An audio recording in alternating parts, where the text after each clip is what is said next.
welcome to our channel. There are places where the sun never reaches, where the air tastes of stone and sweat, and where men learn to close their eyes in darkness so complete it pressed against their faces like velvet. Tonight, we descend together into those forgotten depths, into the narrow passages of the 19th century when exhausted bodies sought rest beneath tons of earth and rock. Imagine yourself stepping back through time, leaving behind the comfort of electric light and soft mattresses, traveling to an era when sleep was not a luxury but a brief surrender between shifts of brutal labor. The story we're about to explore is not one of adventure or triumph, but of quiet endurance of ordinary men who spent their lives in the belly of the earth, chasing seams of coal that powered an industrial revolution they would never fully see before we begin our descent into these silent tunnels, where each breath was measured and every moment of rest was stolen from exhaustion. I wonder what brought you here tonight. Perhaps you're drifting off in the late hours, seeking the gentle embrace of history to guide you towards sleep. Or maybe dawn is breaking where you are, and you're curious about the shadows of the past. If you find yourself drawn to these quiet journeys through forgotten corners of history, I'd be grateful if you tap the like button and subscribe to Epic Boring History. It helps others discover these calm passages through time. Drop a comment telling me where in the world you're listening from and what hour finds you here. Some of you are wrapped in midnight stillness, others greeting morning's first light, and some hovering in that strange in-between where time feels suspended. Now, if you can dim the surrounding lights, perhaps turn on a fan for that steady, soothing hum that fills the quiet spaces. Let your shoulders drop, your breathing slow, and prepare yourself for tonight's journey, not into excitement or drama, but into the patient, persistent rhythm of lives lived mostly in darkness. We're going down now into the earth. Follow me. The year is somewhere between 1830 and 1880, though in the mind's years blend together like shadows merging in lamplight. You are a miner in the coal fields of northern England or perhaps the Appalachian valleys of America. The location matters less than the universal truth of what awaits you each morning before dawn. Your day begins at 4 o'clock or perhaps earlier, when darkness still holds the world in its grip. The small wooden shack you call home, cramped against dozens of others in a row that seems to stretch into permanent twilight, offers little protection from the cold that seeps through every crack and gap. You wake not to an alarm but to the weight of exhaustion that never quite lifted, even as you slept, your body, already remembering the descent that awaits. Sleep here in this narrow bed, shared perhaps with a brother or a son, is not the restful embrace you might imagine. It is a brief sensation of movement, a temporary pause in the endless cycle of labor. Your muscles ache even in stillness, remembering yesterday's crouch, yesterday's swing of the pickaxe, yesterday's slow climb back toward air that didn't taste of dust and stone. The room smells of damp wool, cold smoke from the hearth, and the particular odor of bodies that work underground, a scent that no amount of washing ever quite removes.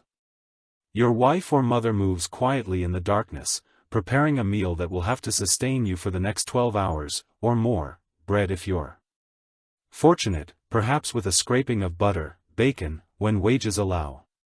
Tea, dark and bitter, sweetened with whatever sugar the company store will extend on credit. You eat in near silence, not because there is nothing to say, but because speaking requires energy. You'll need, below the other men at the table, your father, your brothers, the boarder who pays a few pence for a corner of the floor, all chew with the same mechanical rhythm. Outside, the world is still sleeping, still dreaming, still wrapped in the comfort of not knowing what exists beneath their feet. The walk to the pit head takes 15 minutes, sometimes longer in winter when snow drifts across the rutted path, your boots worn thin from countless descents and agents, let in the cold. With each step you carry a small tin pail with your midday meal. More bread, perhaps an onion, a piece of cheese, if the week's wages stretched far enough. The lamp oil, provided by the company and deducted from your pay, sloshes gently in its container at your belt. Other men emerge from other shacks, forming a silent procession in the pre-dawn darkness. You recognize them by their gaits, their coughs, the particular way each one carries his exhaustion. Some are boys, barely past childhood, their shoulders already beginning to curve from the work. Others are old men, ancient at 40, their lungs rattling with each breath, like gravel shaking in a tin. The pit head looms ahead, a skeletal structure of timber and iron, the great wheel turning slowly as the cage descends and rises, descends and rises. You wait your turn, stamping your feet against the cold, avoiding eye contact with the foreman who marks attendance in his ledger. 1 absence means a fine. 3 absences might mean dismissal, and dismissal means starvation. When your turn comes, you step into the cage with a dozen other men packed shoulder to shoulder in the cramped space. The gate clangs shut with a sound that echoes off the shaft walls. Then you're falling, not free falling, but descending at a speed that makes your stomach lift and your ears pop. The darkness swallows you.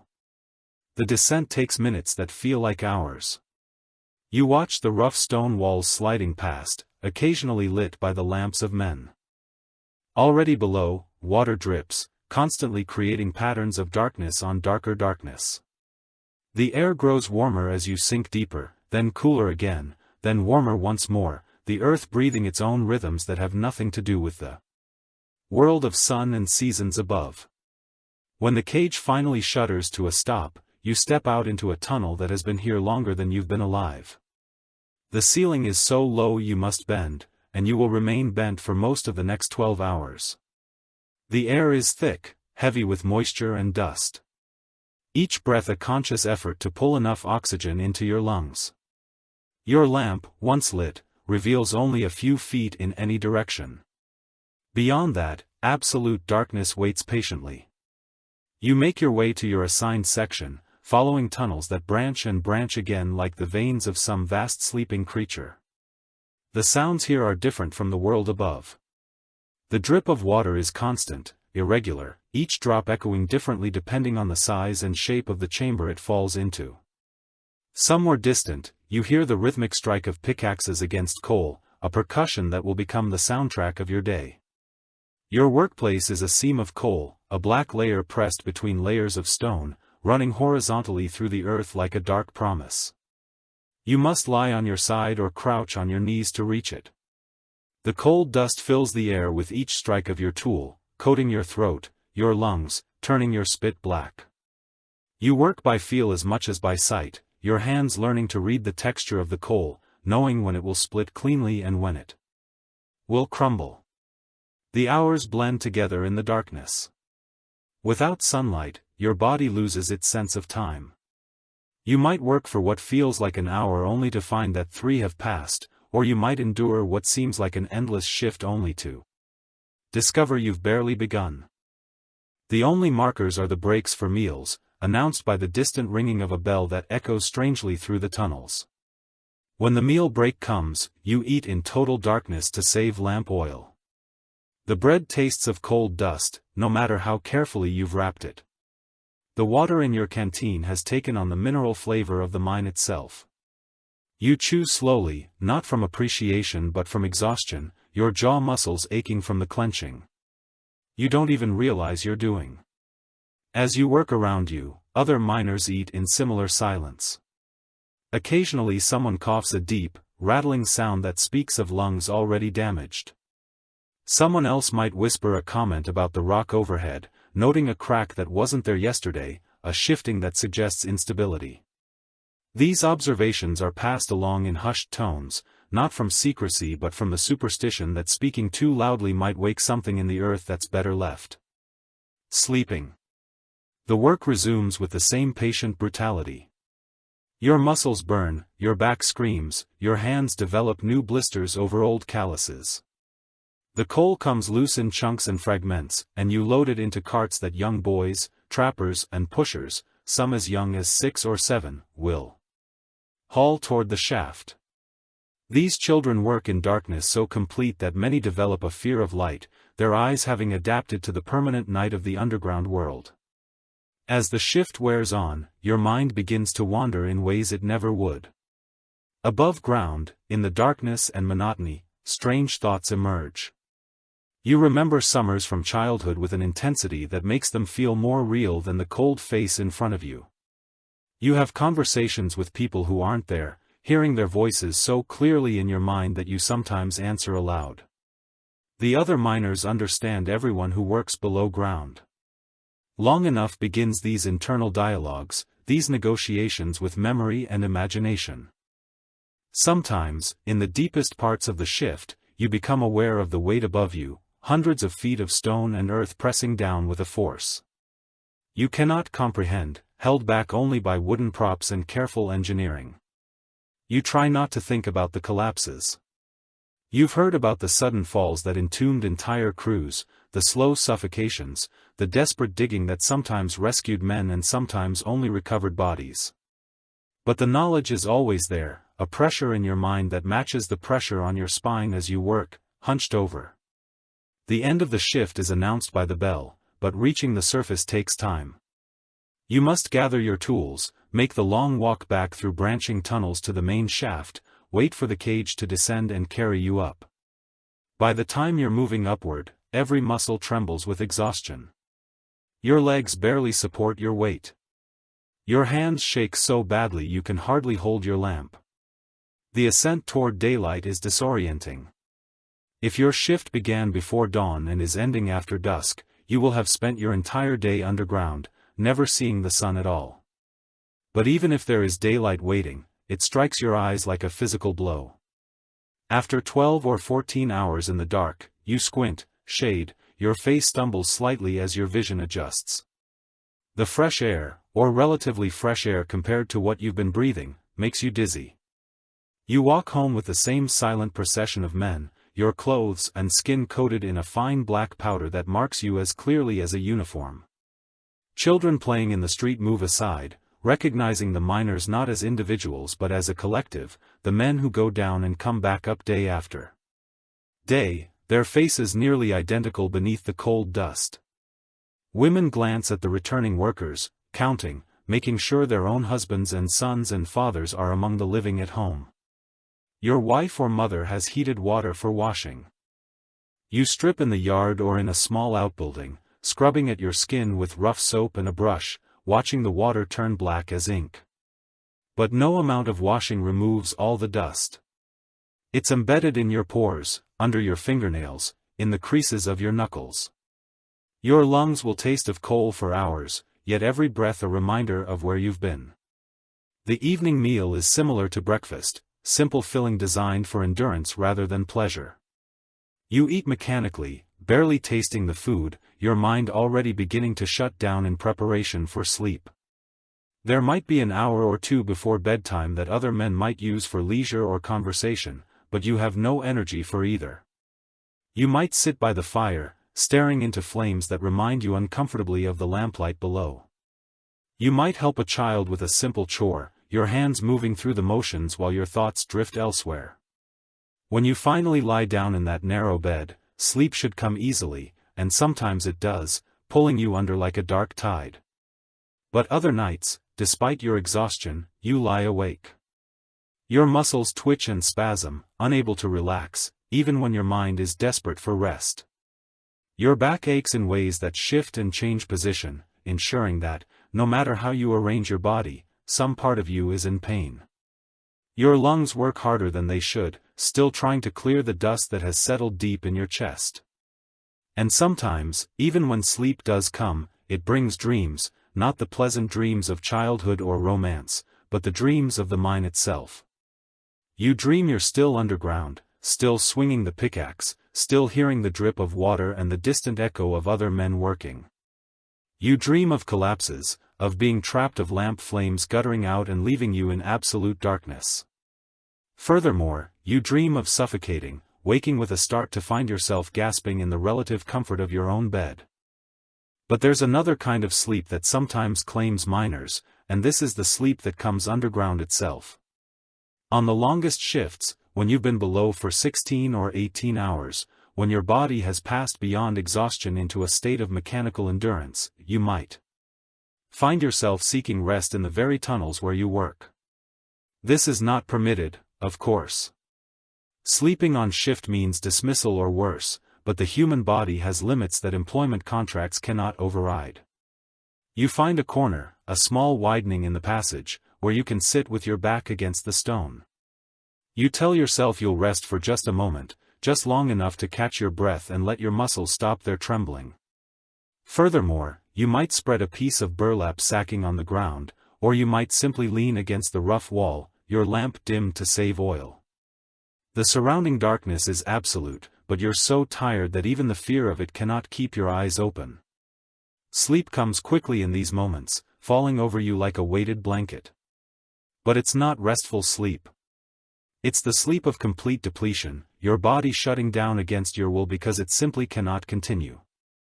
You dream, but the dreams are confused and fragmented.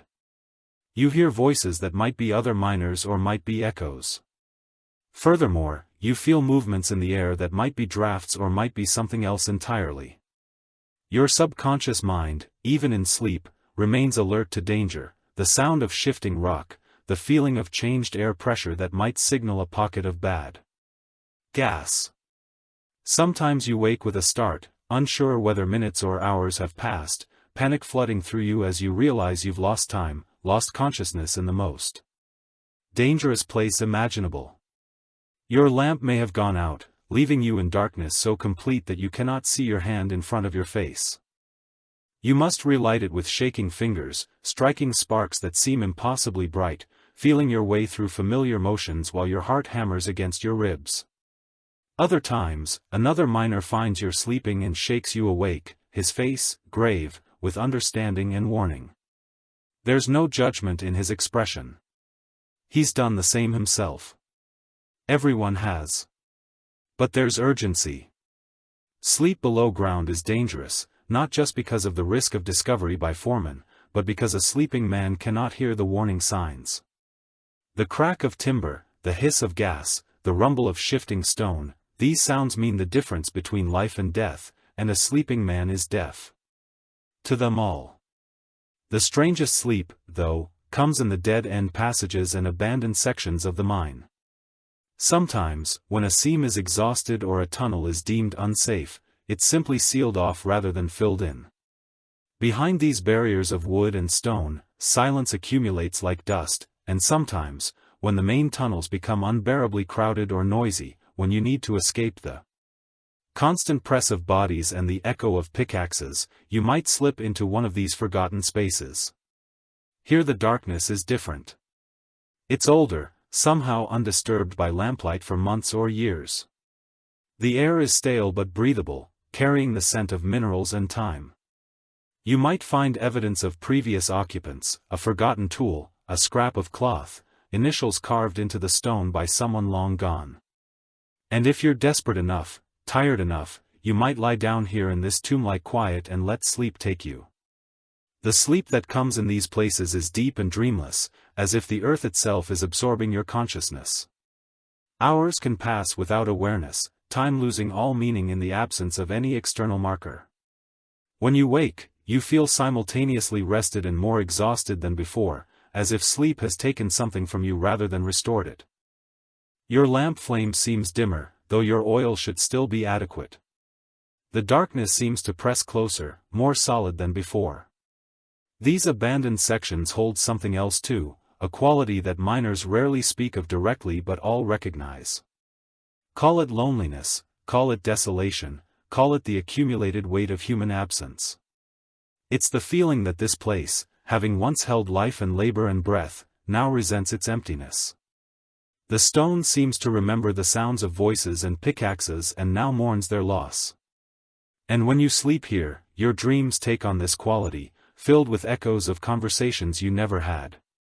Sounds of work being done in adjacent tunnels that don't exist, the sense of being surrounded by invisible others who are neither threatening nor comforting, simply present back in the active sections of the mind.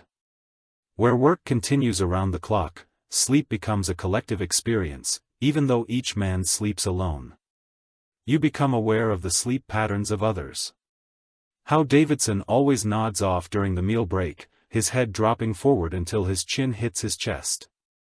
How the young Murphy boy sleeps while standing leaning against his cart, his body having learned to find rest in any position.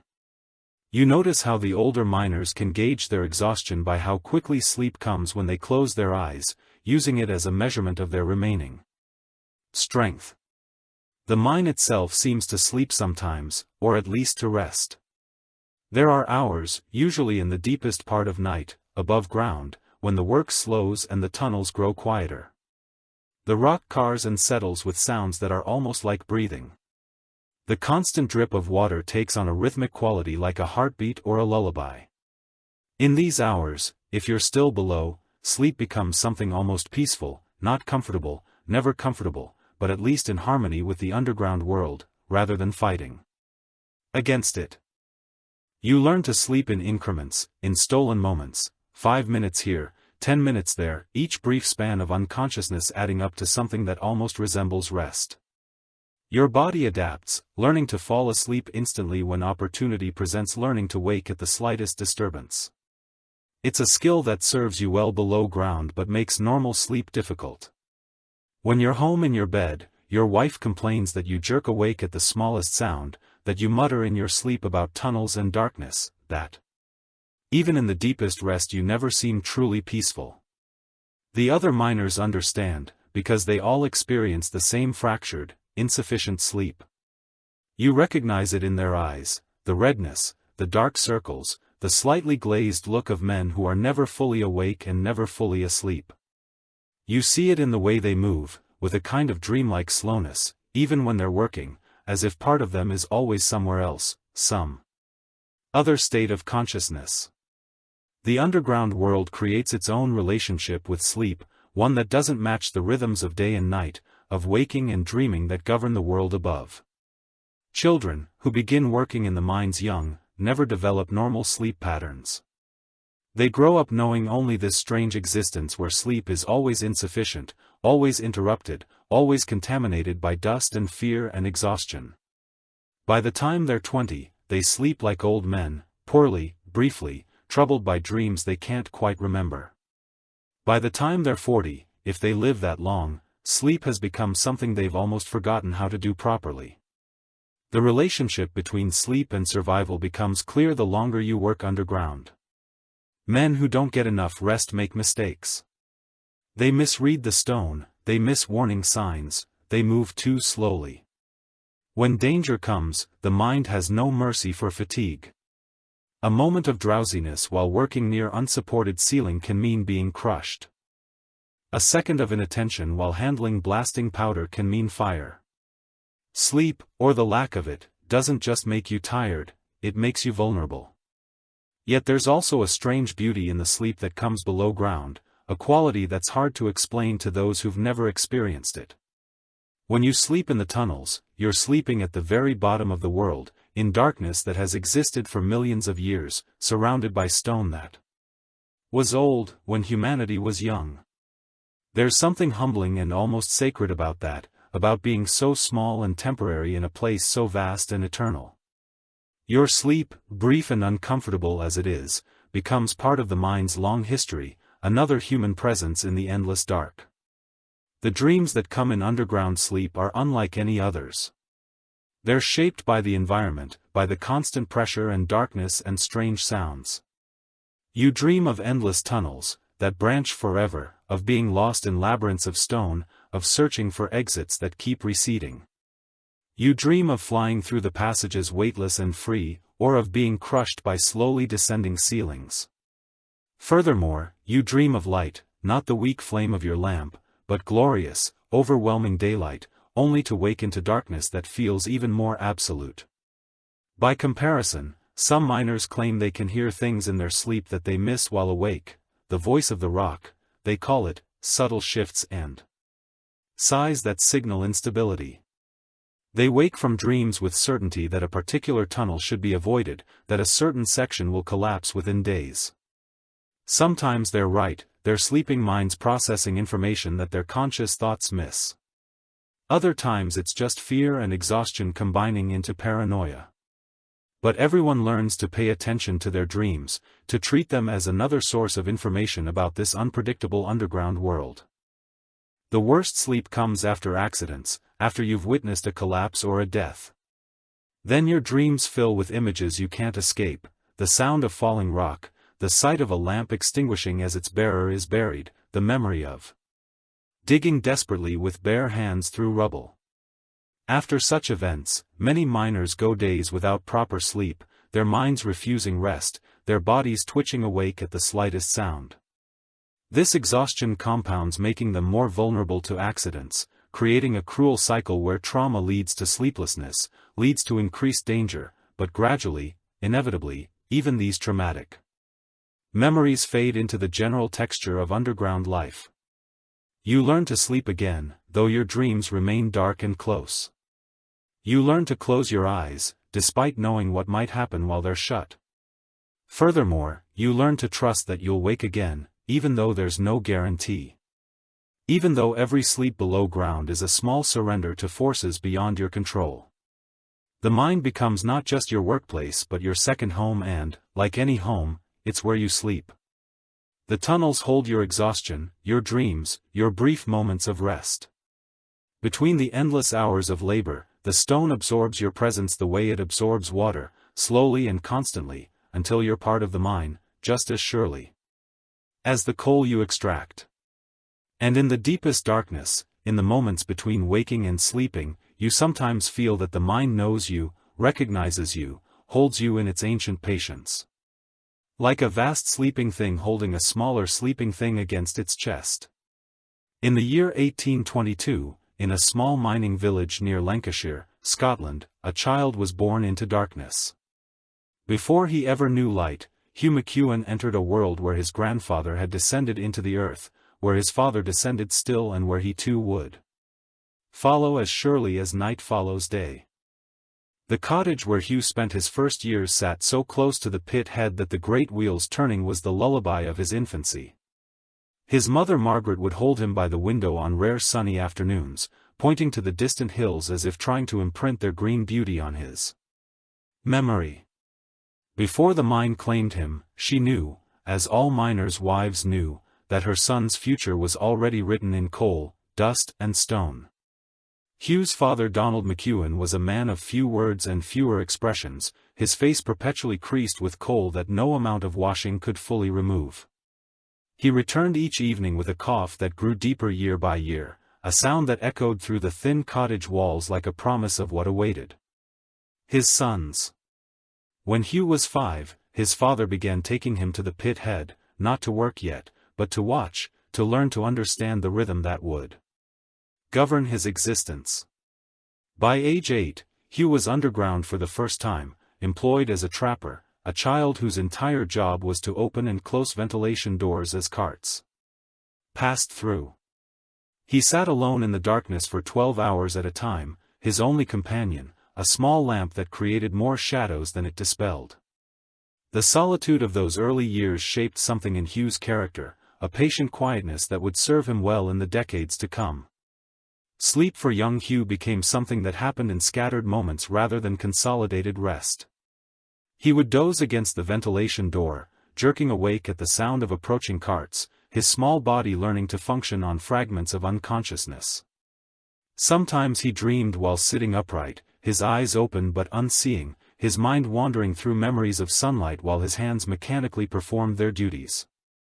As he grew older, moving from trapper to putter to hauler, Hugh's relationship with sleep evolved but never improved.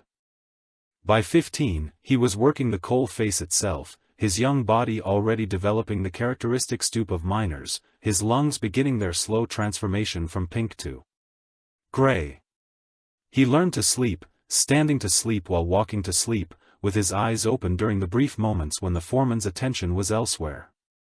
Hugh met Catherine Shaw when he was 19 at a Sunday service that both attended more from habit than conviction. She was the daughter of a surface worker, a man who had lost his legs in a car accident and now spent his days sorting coal above ground.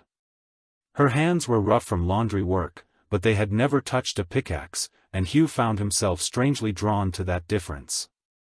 They married quickly, as was the custom among mining families, where courtship was a luxury few could afford. Catherine moved into the small room Hugh rented in a boarding house, and for the first time in his adult life he shared a bed with someone other than exhausted miners. She would later tell their children that Hugh never truly slept peacefully, that even in the deepest rest he would mutter about tunnels and timber, his hands twitching as if still gripping a pickaxe. By age 30, Hugh had become a foreman, a position that brought slightly higher wages but considerably more responsibility. He was the man who decided which tunnels were safe, which timber needed replacing, which sections should be abandoned. The weight of these decisions pressed on him during every moment of rest, turning his sleep into a continuous negotiation between exhaustion and anxiety. The mine where Hugh worked, the Blackburn Colliery, was known throughout the region as particularly deep and particularly dangerous. The coal seams ran in twisted patterns following ancient geological formations that made the tunnels a three-dimensional maze. Water seeped constantly through the limestone layers above, creating pools and streams that had to be pumped out continuously to prevent flooding. Hugh's crew consisted of men he had known since childhood, their faces as familiar to him as his own reflection. There was Thomas Reed, who had lost 3 fingers in a cart accident but continued working because there was no alternative.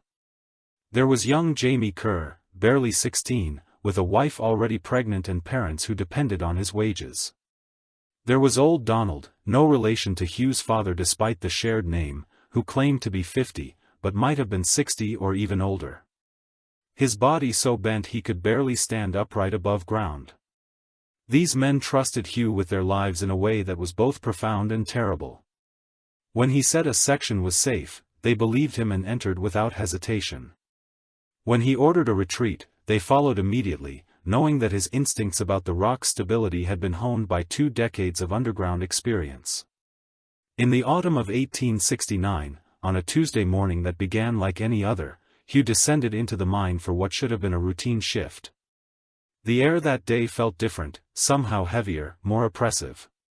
Though Hugh couldn't articulate exactly what unsettled him, he mentioned it to Thomas, who laughed and said that every day below ground felt heavy, that worrying about feelings was a luxury they couldn't afford. The crew was working a new section extending a tunnel toward a promising seam that the mine surveyor had mapped from above. The work was slow and careful. Each advance requiring new timber supports each foot of progress earned through hours of labor. By mid-morning they had penetrated perhaps 20 feet into virgin rock, the cold face gleaming dully in their lamplight. Hugh was examining a crack in the ceiling, running his fingers along the stone to judge its significance, when he felt, rather than heard, the first shift. It was a subtle thing, a change in pressure that made his ears pop slightly, a sensation like the moment before thunder. He opened his mouth to shout a warning, but the sound that emerged was drowned by a roar that seemed to come from the earth itself. The collapse began at the tunnel entrance, tons of stone and earth cascading down like a waterfall of darkness. Hugh had time only to grab young Jamie and pull him backward before the dust cloud hit a choking wave of pulverized rock that extinguished every lamp. Instantly, the sound continued for what felt like hours, but was probably less than a minute. Crashes and thuds and the grinding of stone against stone. Each sound, a declaration of the earth's absolute power. When silence finally returned, it was more absolute than any Hugh had ever experienced. The darkness was total, impenetrable, as if light had never existed and never would again. He could hear breathing his own, rapid and panicked, and others around him, some steady, some gasping. Someone was praying in a whisper, the words barely audible, but unmistakably the Lord's Prayer. Hugh forced himself to speak, his voice sounding strange in the confined space. "Sound off, who's here?" One by one, voices emerged from the darkness. Thomas, Jamie, old Donald and 3 others, 7 men total, trapped together in what had become their tomb unless rescue came. The next hours, or perhaps they were minutes' time, having lost all meaning in the absolute dark, was spent in a careful inventory of their situation. No lamps could be wrought without oil and flint, and only 2 men had either. The brief flame that resulted showed them what they already knew: the tunnel entrance was completely blocked. Buried under what looked like half the mountain, they had food. The meal tins they carried contained enough bread and cheese to sustain them for perhaps 2 days, if carefully rationed. They had water from the natural seepage, though drinking it in darkness was an exercise in trust, never knowing if the pool you knelt beside was clean or contaminated. They had air, though how much and for how long, no one could say. Hugh, as foreman, had to make decisions about their survival. He ordered the men to stay still to conserve both air and energy, to speak only when necessary. He established a schedule of sorts. One man would stay awake and alert while the others attempted sleep, rotating every few hours by count rather than by any visible measure of time. Sleep in those first hours after the collapse was impossible. Despite exhaustion, every man's mind raced with thoughts of wives and children, of debts unpaid and words unsaid, of the weight of stone above them and the impossibility of their situation. Hugh lay on his side on the cold stone floor, his eyes open in darkness so complete that open eyes and closed eyes were identical, and listened to the breathing of his crew. It was Jamie who broke first, his voice rising in pitch as panic overtook him. He began to scream, not words but raw sound, his young mind unable to process the reality of being buried alive. Hugh crawled toward the sound, found Jamie's shoulder in the darkness, and held him. While the boy sobbed, he spoke softly, not offering false hope but simply acknowledging the fear, letting Jamie know that he wasn't alone, that even in this tomb they were still together. Eventually, Jamie's hob subsided into hitching breaths and an exhausted silence settled over the group. Hugh realized that this silence would be their greatest enemy. Not the lack of air or food or light, but the absence of purpose, the temptation to simply give up and let the darkness take them. He began to talk, softly and steadily, about anything and everything, memories of his childhood stories. His father had told descriptions of the world above. The other men joined in, each adding their own memories and stories, creating a tapestry of sound that filled the darkness with something other than fear. Thomas described his wife's cooking in such detail that they could almost taste the stew she made on Sundays. Old Donald recounted tales of the old days when mines were shallower and men thought themselves brave for descending 50 feet. As the hours stretched on, though, none of them could say how many hours time, having become as dark and unmeasurable as the surrounding space, sleep finally began to claim them, one by one. It came not as peaceful rest, but as a forced shutdown, the body's final defense against unbearable stress. Hugh fought it, feeling responsible for staying alert, but eventually his consciousness began to slip away, despite his will. The sleep that came in that buried tunnel was unlike anything Hugh had experienced before. His dreams were vivid and strange, mixing memory and fantasy in ways that felt more real than the darkness he would wake to. He dreamed he was a child again, playing in summer fields, the sun so bright it hurt his eyes. He dreamed Catherine was calling to him, her voice echoing as if down a long corridor. Furthermore, he dreamed he was digging upward through solid rock with his bare hands, making progress inch by inch toward a circle of light that never grew closer. When he woke, hours later, minutes, there was no way to know. The darkness was unchanged, but somehow felt different, heavier perhaps, or more solid. The air had taken on a stale quality that made each breath an effort. His throat was parched, despite the water they'd rationed, his tongue thick and strange in his mouth.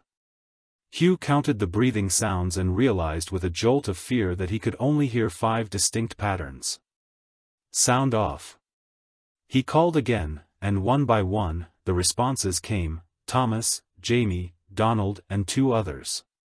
But Archie Campbell, who had been 42 and left a wife and 6 children, was silent in the darkness.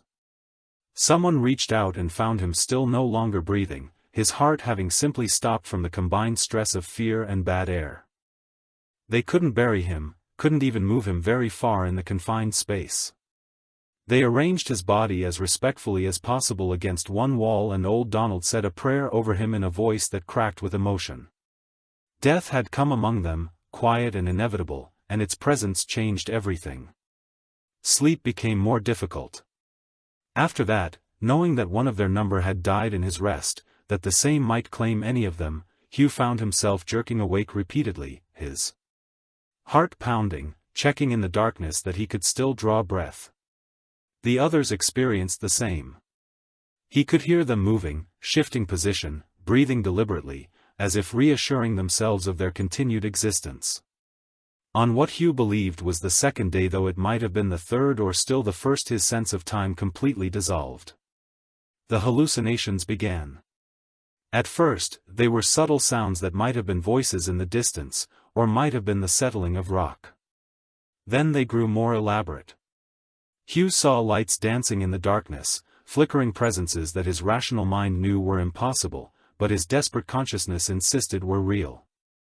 He began to dream while awake, or perhaps he was sleeping without realizing it, the boundary between consciousness and unconsciousness becoming increasingly blurred in these dreams or visions. He walked through the tunnels of the mine, but they were different, wider, brighter, filled with clean air and the sound of running water. He saw his father, who had been dead for 5 years, working at the cold face and smiling at him with blackened teeth. The others experienced their own visions. Young Jamie spoke to his pregnant wife, carrying on complete conversations with her presence in the darkness. Thomas argued with someone about money, his voice rising in frustration, before he caught himself and fell silent, embarrassed. Old Donald sang hymns in a surprisingly beautiful tenor voice, songs from his childhood that seemed to come from some other world entirely. Hugh realized that sleep and waking had merged into a single state, a dreamlike existence where the darkness was both external and internal. He couldn't say when he was sleeping and when he was conscious. It all felt the same. A floating existence, punctuated occasionally by moments of sharp awareness when panic would spike through the fog. During one of these moments of clarity, Hugh became convinced he could hear sounds beyond their tomb, the distant echo of pickaxes, voices calling out.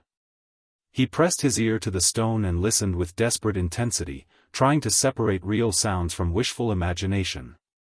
The others joined him, each man choosing a different section of wall, all straining to hear any evidence that rescue was coming. The sounds, real or imagined, gave them something to focus on, a reason to stay conscious. Rather than drifting into the strange half-sleep that had claimed them, they began to shout together, calling out in unison their voices, and, weak but united, then they would stop and listen, hoping for a response, hearing nothing but the silence of stone and the ragged sound of their own breathing. Sleep claimed Hugh again. Or perhaps he had never truly awakened. And this time his dreams took him to Catherine. She was in their small cottage, standing by the window where his mother once held him, looking out toward the pit head. She wasn't crying, which somehow made it worse. Furthermore, she simply stood there waiting her patience, a form of grief more profound than tears. In the dream, Hugh tried to call to her to tell her he was still alive, still fighting to return, but his voice made no sound, or perhaps she simply couldn't hear him across the barrier of stone and distance. She turned away from the window, and he woke with a start, gasping in the darkness, the loss of her presence almost as painful as the physical discomfort. The others were sleeping, he could tell by the changed pattern of their breathing. Or perhaps some weren't sleeping but unconscious. The line between the two states no longer meaningful, Hugh tried to count how many still breathed, and thought he heard 4, but couldn't be certain. The darkness played tricks with sound, just as it did with vision. He allowed himself to drift again, too exhausted to maintain full consciousness, and entered a strange realm where he was aware of his body lying on cold stone. But simultaneously existed somewhere else. He was in the mine, but not trapped. Instead, he moved freely through the tunnels, observing the work of other crews, watching the great engine at the surface raising and lowering its loads. He saw the rescue effort that he hoped was happening, men digging carefully toward them, though whether this was vision or wishful fantasy, he couldn't say. In this state, Hugh lost track of time entirely. Hours or days might have passed. He had no way of measuring, no way of knowing. The hunger that had gnawed his stomach had faded to a distant discomfort. The thirst was worse, a constant burning that made swallowing painful. But even that had become almost familiar, just another aspect of this new existence. He slept and woke and slept again, the cycles becoming shorter or perhaps longer, impossible to judge. His dreams became more vivid as his body weakened, taking on the quality of memories, but from lives he'd never lived. He was a miner. In other times, other places, descended into other darks. He was stone itself, patient and ancient, holding the weight of mountains. He was air growing thinner and more precious. A sound brought him back to something resembling full consciousness, a definite, unmistakable strike of metal against stone, rhythmic and purposeful. Hugh tried to shout, but his voice was barely a whisper. He reached out in the darkness and found Thomas, shook him until the other man stirred together.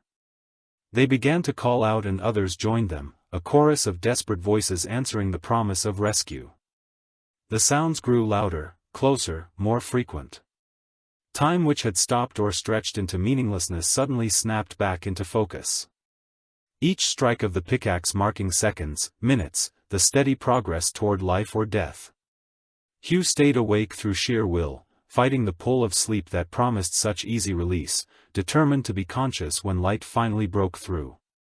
And then it did, a tiny pinpoint at first, so bright after the days of absolute darkness that it seemed to burn. The hole widened. Voices called through, fresh air rushed in like a miracle, hands reached through the opening, grabbing, pulling, dragging the trapped men toward salvation. Hugh emerged into lamplight that seemed as bright as the sun itself, carried by rescuers whose faces he couldn't quite focus on. The surface was chaos, crowds of people, questions, shouted hands grabbing at him. He searched desperately for Catherine and found her, her face appearing before him like an answer to prayer, her tears falling on his filthy face as she held him. They told him later that he had been underground for 5 days, that 2 men had died in the collapse besides Archie, one at the tunnel entrance crushed instantly, another in a section beyond where Hugh's group was trapped. They told him he was fortunate that the air pocket they'd found had saved them, that the rescue had been extraordinarily fast given the depth and the instability of the rock. But Hugh remembered those days differently. In his memory they stretched into weeks or months, a lifetime spent in darkness where sleep and waking had lost all distinction. He remembered conversations with his crew that others said had never happened, remembered events that couldn't have occurred in the timeline. The rescuers described the darkness it seemed had its own time, its own reality that didn't match the world above. Recovery was slow and strange. Hugh's body healed quickly enough, the bruises fading, the cuts closing, his strength, gradually returning with food and rest, but his mind remained in that tunnel, somehow still. Trapped in the darkness, even as his eyes adjusted once again to light. Sleep became his enemy rather than his respite. At night, lying in his own bed beside Catherine, Hugh would close his eyes, and immediately he was back in that buried place. The darkness behind his eyelids was the same darkness that had surrounded him for 5 days, and it triggered a panic that made his heart race and his breathing shallow. He would snap his eyes open, grateful for even the faint moonlight through the window, anything to prove he wasn't still in. Catherine tried everything to help him rest. She left candles burning through the night, their flickering light, a reassurance that he was above ground. She talked to him as he tried to sleep, her voice a tether to the present moment. Furthermore, she held him when the nightmares came. When he woke, gasping and confused, when the past and present tangled in his exhausted mind, the mine owner, recognizing that Hugh would never descend again, offered him a position as night watchman for the surface buildings. It was less money, but still employment, still a way to support his family. Hugh accepted, grateful for work that kept him above ground, that let him see the sky, even if it was only the stars of night. But the night shift brought its own challenges. Walking alone through the dark buildings, carrying only a lantern to light his way, Hugh found himself back in the tunnels of his memory.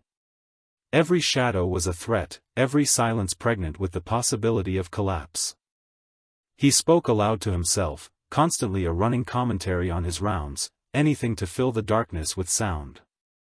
Over time, the worst of the panic faded, worn down by repetition and simple exhaustion. Hugh learned to sleep again, though never easily, never deeply. He trained himself to rest with his eyes partially open, letting in just enough light to remind his sleeping mind that he wasn't buried. He avoided enclosed spaces, preferring to sleep near windows, doors, anything that suggested escape was possible. Years passed and Hugh grew old in a way that had less to do with time than with experience. His hair went grey, then white. His hands, which had once gripped pickaxes with certainty, developed a tremor that never quite went away. His voice, damaged by the shouting in the tunnel and the years of cold dust before that, became thin and raspy. He rarely spoke of those 5 days, finding that words couldn't capture the experience that people who hadn't been there couldn't truly understand.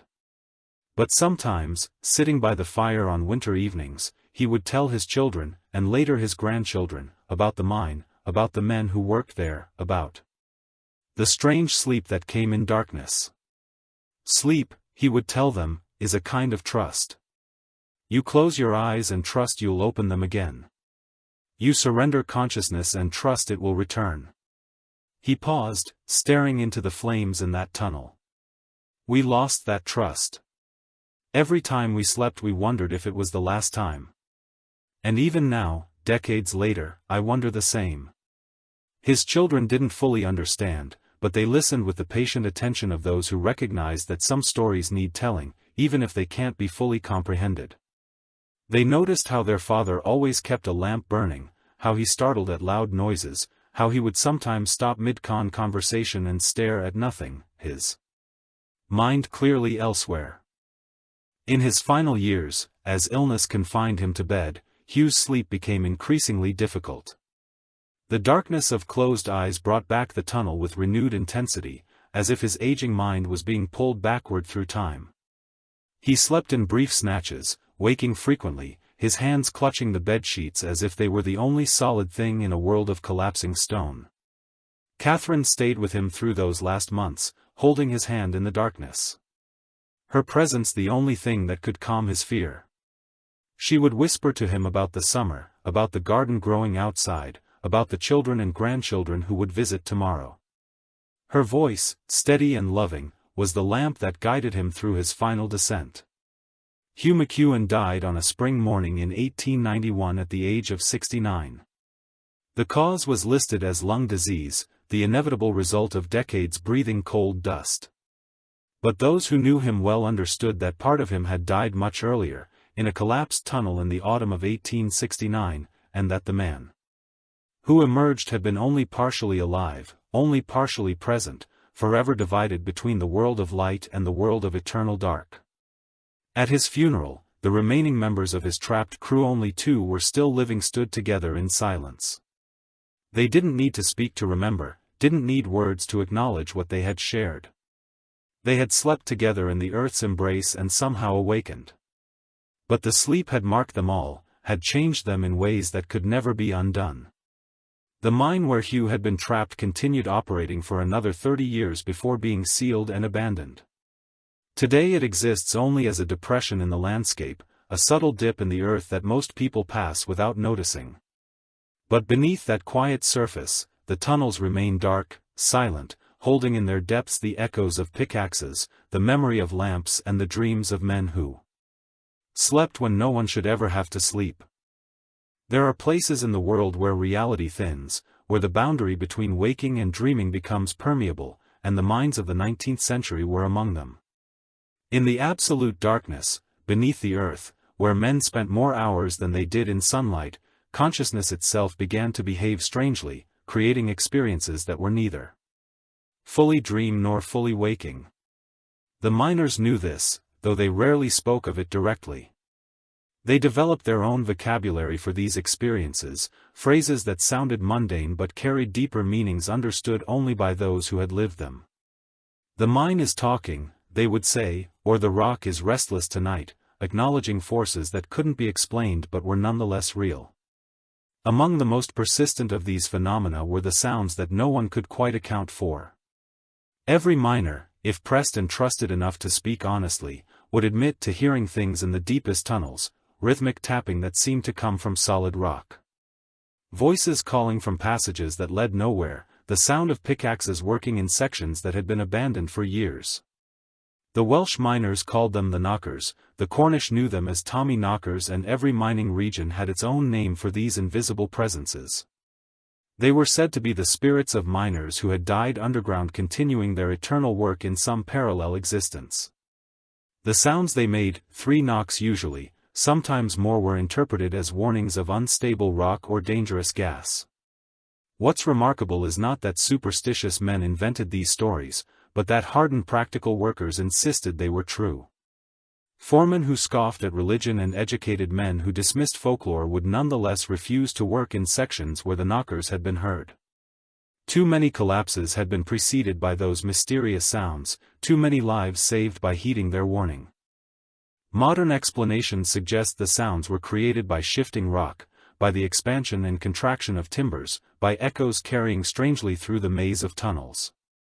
But these explanations, rational as they are, don't account for why the sounds came in patterns, why they seem to respond to human presence, why they stopped when acknowledged and intensified when ignored.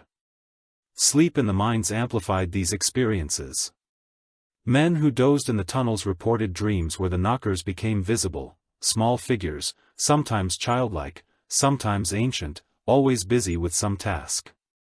In these dreams, the boundaries dissolved completely. The sleeper would dream of working alongside these spirits, receiving instruction or warning, engaging in conversations that felt absolutely real. Upon waking, the memories of these dreams remained vivid in ways that normal dreams do not. The miners could recall exact words spoken, specific details of faces seen, particular warnings given, and disturbingly often these dream warnings proved prophetic, a tunnel that seemed safe. In waking, inspection would collapse within days, exactly as the knockers had indicated in sleep. The canaries that miners carried into the deep tunnels serve as another entry point into the strange world of underground sleep.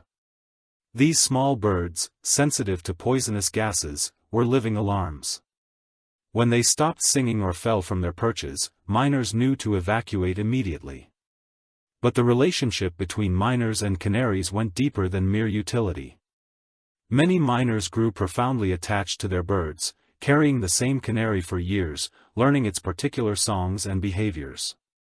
They would speak to the birds during breaks, treating them as companions rather than tools, and at night, when exhaustion forced them to rest in the tunnels, they would sleep near their canaries, finding comfort in the birds' living presence. Some miners claimed they could dream through their canaries, that in sleep they experienced the world through bird consciousness, the acute sensitivity to air quality, the different spectrum of vision, the instinctive awareness of danger. These dreams were described as peculiarly clear and immediate, lacking the usual symbolic nature of human dreams, instead offering direct sensory information. Whether these were true shared consciousness experiences or simply the mind's way of processing anxiety about air quality through familiar imagery, the result was the same: miners would wake from these dreams with absolute certainty about the safety of their environment, trusting the information received through dreamers more than their own waking senses. The practice of placing bread under one's head while sleeping underground was common throughout mining regions, though the reasons given varied. Some said it absorbed poison from the air, others that it prevented nightmares, still others that it helped the sleeper dream of home and family rather than the suffocating darkness. The origins of this practice are lost to time, but it persisted across cultures and continents. Miners in Pennsylvania performed the same ritual as those in the Black Forest of Germany, despite no apparent connection or shared tradition. This suggests either a common practical origin, perhaps the bread did absorb certain gases or moisture, or a shared psychological need to create protective rituals in an environment that offered no real protection. The bread would be discarded after sleep, never eaten, as if it had truly absorbed something harmful. In mining communities, these used pieces of bread were sometimes buried at crossroads or thrown into running water, treated with the same care as objects that had absorbed negative energy or illness. The ritual extended beyond the practical into the realm of metaphysical protection. What's particularly interesting is how these practices evolved when miners were forced to sleep underground for extended periods, during long shifts or when trapped by weather or accident. The rituals became more elaborate. The bread had to be blessed or arranged in certain patterns or accompanied by whispered prayers. Sleep became a ceremony, a negotiation with forces both natural and supernatural. Another widespread practice involved speaking to the rock. Before attempting to sleep, miners would place their palms flat against the tunnel walls and whisper, asking the earth not to move while they slept, promising respect and careful work, sometimes apologizing for the intrusion into the earth's body. To outsiders, this might seem like primitive superstition, but the miners understood it as something else entirely. The earth they knew from long experience was not inert. It shifted and settled, responded to changes in temperature and pressure, reacted to the removal of its substance. Speaking to the rock was a way of acknowledging this responsiveness, of treating the mind not as a dead thing to be exploited, but as a living environment that held their lives in its patient. Those who performed this ritual reported sleeping more peacefully, or at least more deeply, as if the act of acknowledgement created a kind of psychological safety. The earth, having been addressed, having been recognized as something worthy of respect, somehow seemed less threatening. Whether this was purely psychological or whether something stranger was occurring remains an open question. The phenomenon of shared dreams among miners is perhaps the most difficult to explain or dismiss. Multiple men sleeping in the same section of tunnel would wake reporting identical or nearly identical dreams, seeing the same figures, experiencing the same events, receiving the same messages. The statistical improbability of this occurring by chance, given the complexity and specificity of the shared elements, suggests something beyond coincidence. One explanation involves the physical environment itself. The darkness was absolute, removing visual input entirely. The soundscape was limited and repetitive: dripping water, settling rock, the breathing of other men. The air was often poor, reducing oxygen to the brain. In this sensory-deprived, oxygen-poor environment, perhaps consciousness functioned differently. Perhaps the boundary between individual minds became less distinct. Miners themselves offered a simpler explanation: they were all dreaming the same dream because the mind itself was dreaming through them. The earth, they said, had its own consciousness, its own memories and desires, and when men slept within its body, they became part of its dreaming. This explanation, dismissed by rational observers, nonetheless captures something true about the experience: the sense that underground sleep was fundamentally different, that it connected sleepers to something larger and older than individual human consciousness. The dreams themselves had consistent themes across different minds and different time periods. Miners frequently dreamed of descending deeper than any tunnel actually went, finding caverns of impossible size filled with strange light. They dreamed of meeting figures who claimed to be the first miners, ancient peoples who worked with stone tools and fire.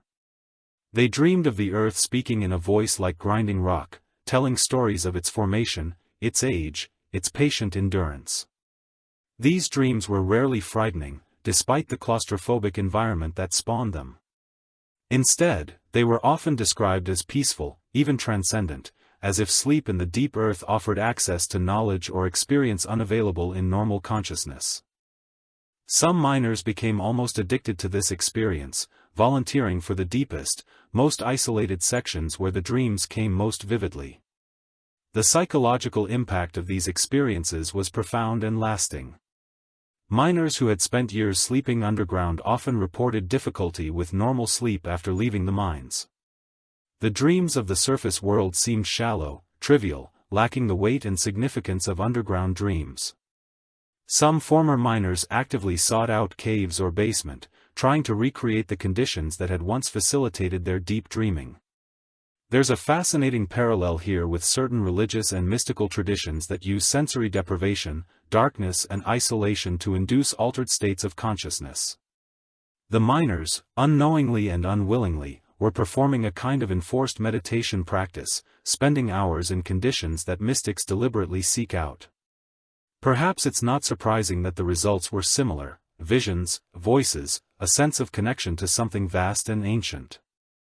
The concept of circadian disruption in miners has been studied extensively by modern researchers, but the 19th century experience went beyond what laboratory studies can capture. These weren't men who worked night shifts and then returned to normal day life.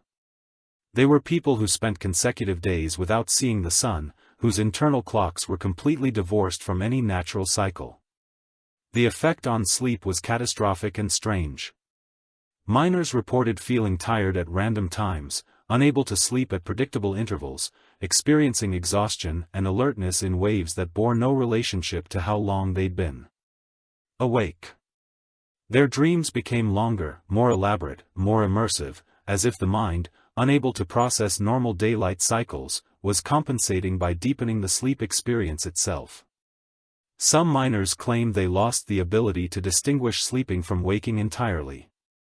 They would find themselves working and realize they were dreaming, or believe they were dreaming, only to discover they were actually at the coal face. This breakdown of the boundary between states of consciousness created a kind of perpetual unreality where nothing could be trusted, where experience itself became suspect. The phenomenon was most extreme in miners who were trapped or who worked extended shifts underground after 3 or 4 days without sunlight.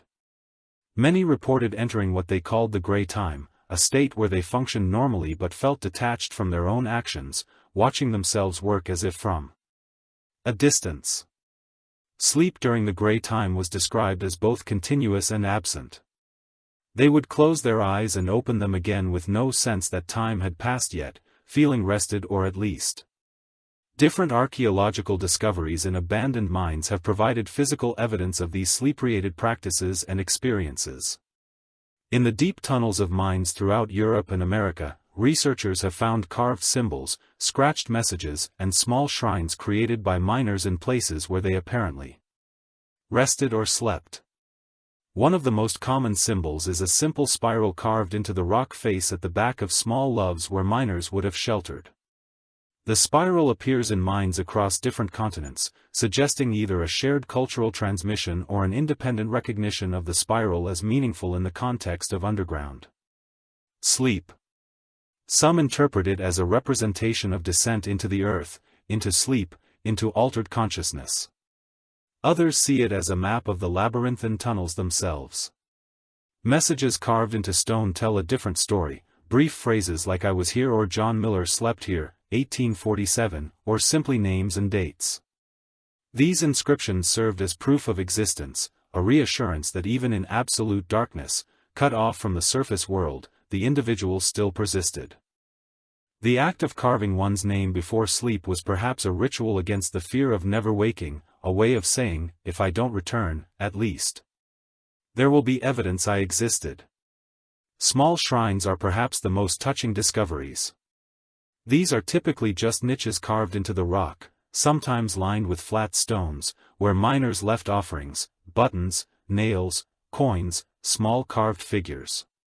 The shrines face away from the active tunnels towards solid rock, as if the offerings were meant for whatever existed beyond or within the earth itself. Some shrines contain objects that seem specifically related to sleep, carved wooden pillows, small bags that might have contained herbs, folded pieces of cloth that could have served as dream journals. The care taken in creating these spaces in an environment where every moment was valuable, and every action was exhausting, speaks to the profound importance miners placed on the act of rest, on the mysterious transition between waking and sleeping in the body of the earth. Modern analysis of the air quality in deep mines reveals another factor that might explain the unusual sleep experiences. The atmosphere underground was often deficient in oxygen, elevated in carbon dioxide and sometimes contaminated with other gases, methane, hydrogen sulfide, carbon monoxide. These conditions, while not immediately lethal, in many cases would have created a state of mild hypoxia that affects brain function in specific ways. Hypoxia is known to cause vivid dreams, hallucinations, feelings of euphoria or transcendence and alterations in time perception, precisely the experiences miners reported. The boundary between physical, environmental factors and mystical experience becomes blurred here. Were the dreams caused by lack of oxygen, or did lack of oxygen simply facilitate access to experiences that are always potentially available but normally suppressed by full consciousness? The distinction might not matter whether we attribute the miner's experiences to brain chemistry or to genuine contact with something transcendent. The experiences themselves were real to those who had them. They shaped behavior, created shared culture, provided meaning in an environment that might otherwise have been unendurably hostile and alien. There's also evidence that miners consciously used certain practices to induce or enhance these altered states, drinking small amounts of alcohol before sleeping, burning specific types of wood or coal that produced particular smokes, even the positioning of bodies during rest. All of these were carefully controlled to maximize the depth or quality of underground sleep. Some mining communities developed what can only be described as one virology, a systematic study of dreams and their meaning specific to the underground environment.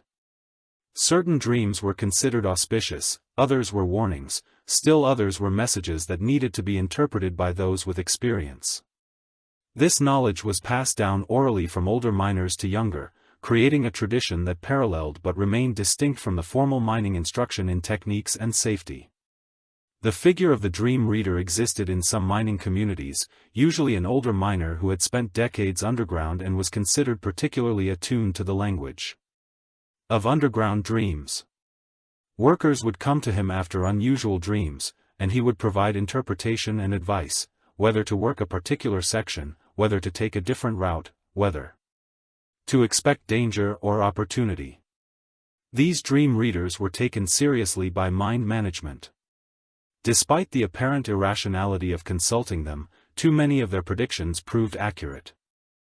Too many disasters were avoided by following their advice, whether they possessed genuine precognitive abilities or were simply so experienced that they could read subtle environmental cues that others missed. The result was the same: their dream-based knowledge saved lives. The practice of sleeping near candles or lamps, beyond the practical purpose of maintaining a light source, served a psychological function related to dreaming. The flame became a focus point, something to look at before closing one's eyes, something to return to upon waking in the absolute darkness of the minds. This tiny point of light was an anchor to reality, a reminder that the world still existed beyond the darkness. Miners reported that the quality of their dreams changed depending on whether they slept near light or in total darkness. Light sleep produced shorter, more fragmented dreams, but ones that felt safer, more connected to the waking world.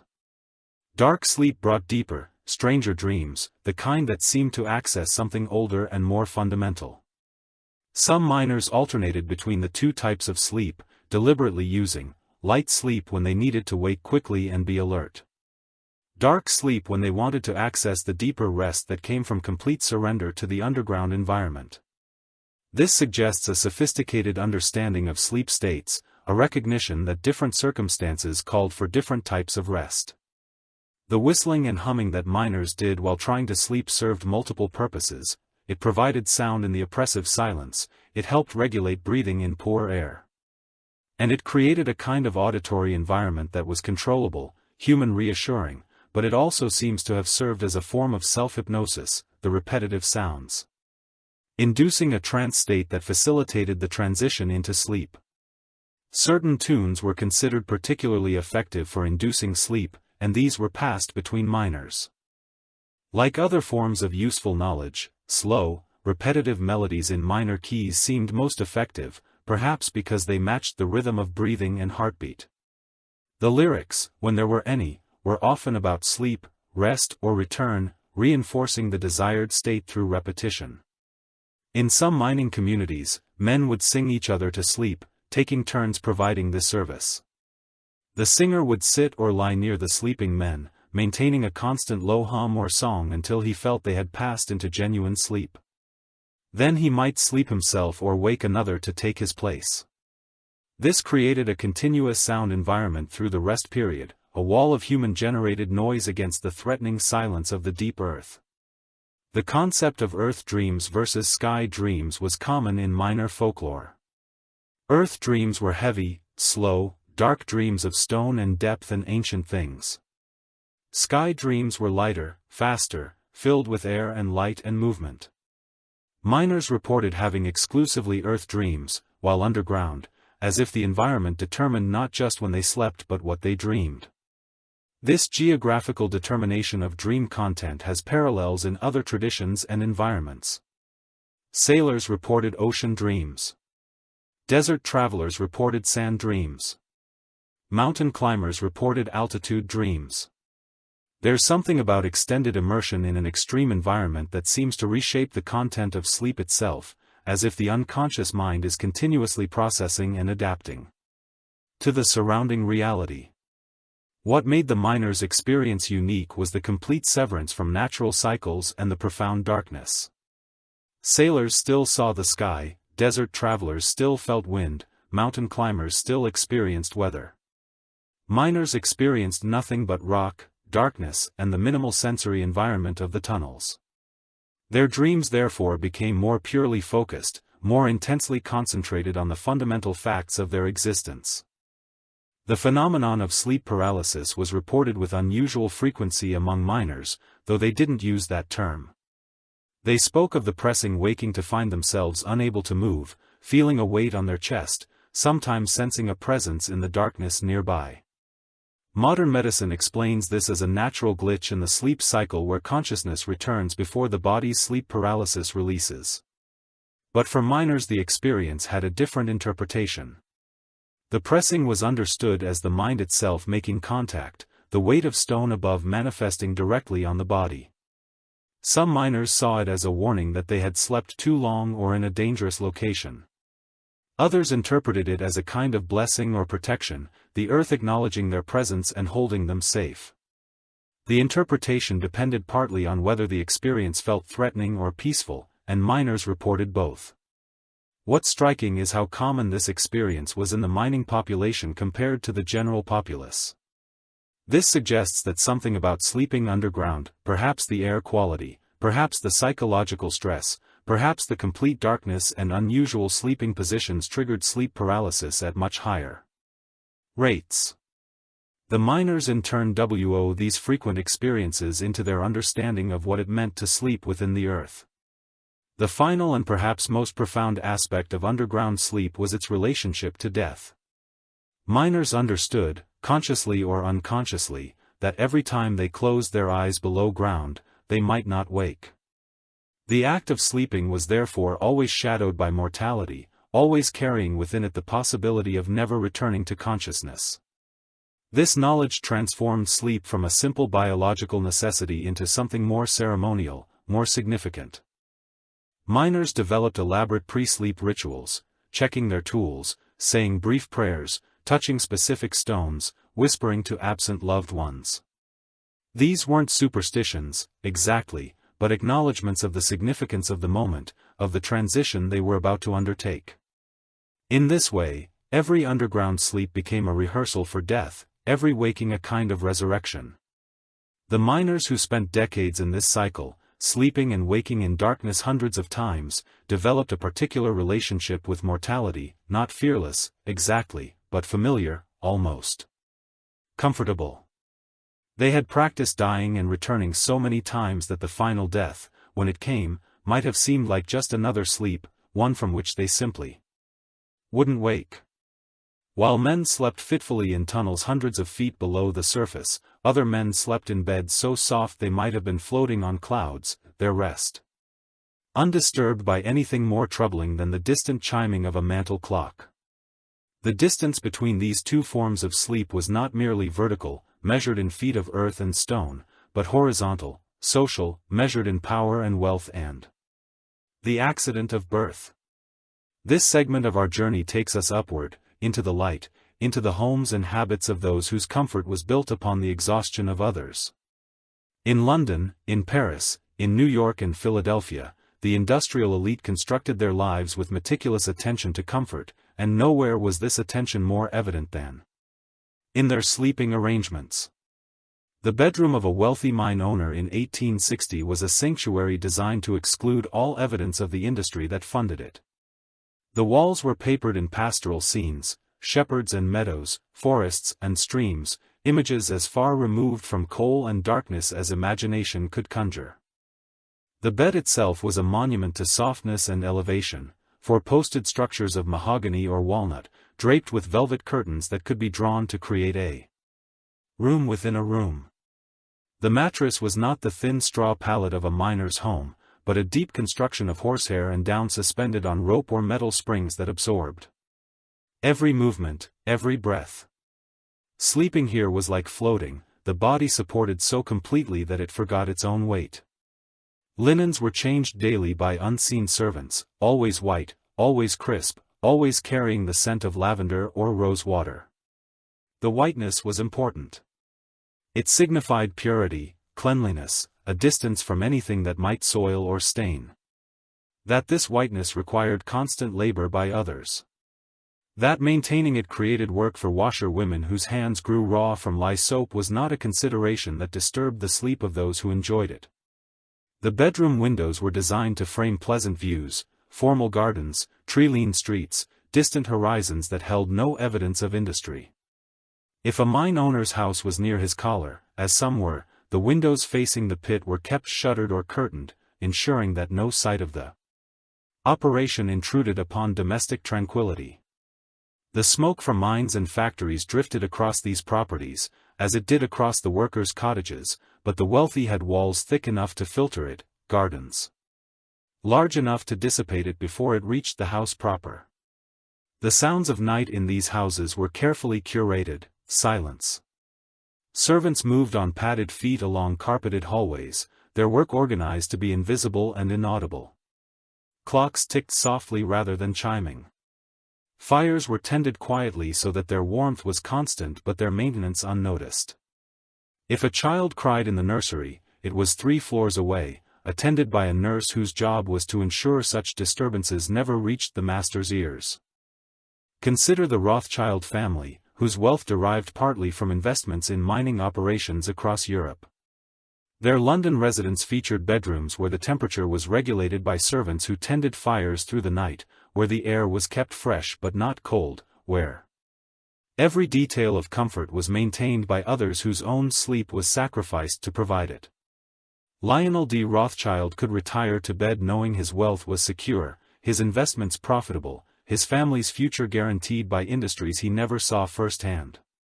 His sleep was the sleep of security, the deep rest that comes from having no pressing worries, no physical exhaustion, no fear of tomorrow bringing disaster. His dreams, if they troubled him at all, were likely concerned with social position, with business strategy, with the abstract movements of capital and influence. He did not dream of collapsing tunnels or suffocating in darkness, because these were not possibilities. His mind needed to process or consider Andrew Carnegie, who would later claim that he lost sleep worrying about his workers, who professed concern for their welfare, even as his steel mills and associated mining operations consumed men's lives and health. His Pittsburgh mansion, built in the 1880s, featured a bedroom with a bed custom-made to his specifications, imported linens from Europe and windows that looked out over landscaped grounds carefully maintained to suggest natural beauty rather than industrial might.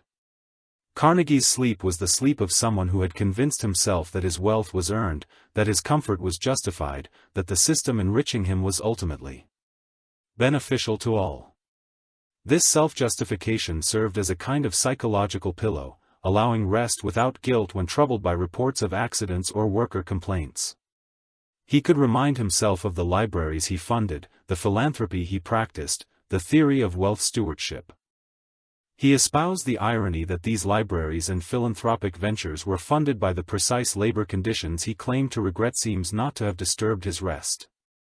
Cognitive dissonance, the ability to hold contradictory ideas without discomfort, is perhaps the most comfortable pillow of all. Carnegie slept well because he genuinely believed, or had convinced himself to believe, that his accumulation of wealth while others suffered was part of a larger good.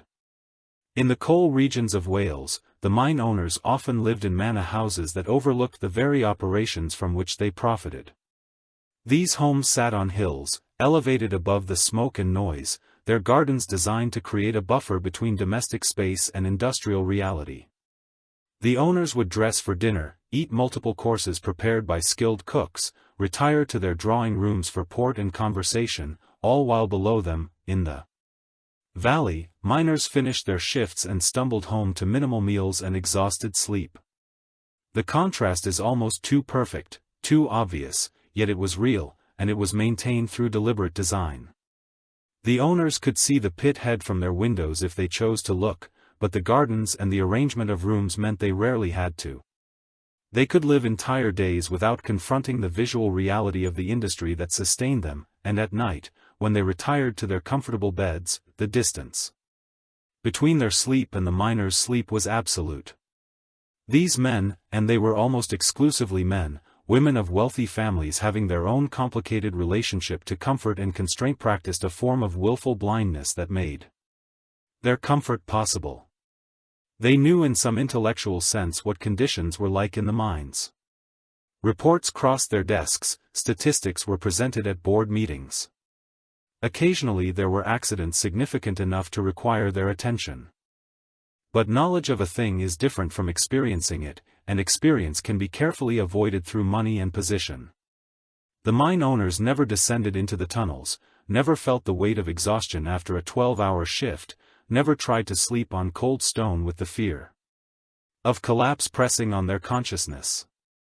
Their knowledge remained abstract, sanitized, contained in reports and figures that could be reviewed during business hours and then set aside. The wives of mine owners inhabited an even stranger position.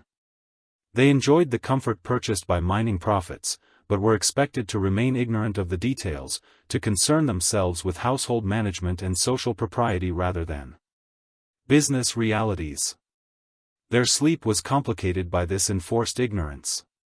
They couldn't help but notice the contrast between their lives and the lives of workers they occasionally encountered. But acknowledging this contrast directly would have been a social transgression. Some of these women did charitable work, visiting the sick, distributing food baskets, organizing sewing circles that produced clothing for miners' children. These activities were encouraged as appropriate feminine concern, but they also served to reinforce the social hierarchy. The lady of the manor descending to help the poor was not questioning the system that created poverty. She was fulfilling her role within it, exercising noblesse oblige while maintaining the fundamental structure that required her charity in the first place. At night, these women retired to their own comfortable beds, perhaps lying awake occasionally with thoughts about the families they'd visited, the children they'd seen with signs of malnutrition or illness. But these thoughts were quickly contained, processed through the lens of charity and duty rather than justice or equity. Their sleep, like their husbands, was protected by layers of rationalization and social structure that made the existing order seem natural, inevitable, perhaps even divinely ordained. The children of wealthy families grew up in this environment of cushioned comfort, learning without being explicitly taught that their ease was normal, that other people's suffering was simply the way the world worked. They slept in nurseries attended by nannies, their nightmares soothed by paid caregivers, their rest protected by entire households organized around their well-being.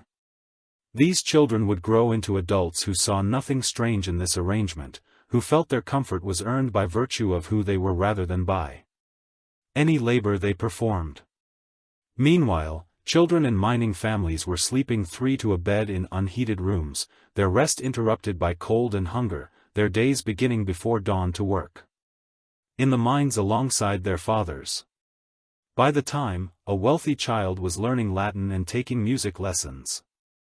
A poor child of the same age had already spent years underground, already had lungs beginning to damage from cold dust, already understood exhaustion in ways the wealthy child never would.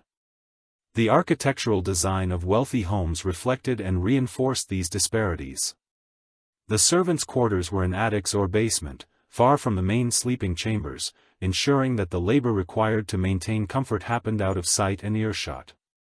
Servants slept on thin mattresses in small rooms, woke before their employers to prepare the house for the day and retired after their employers to complete the final tasks of evening.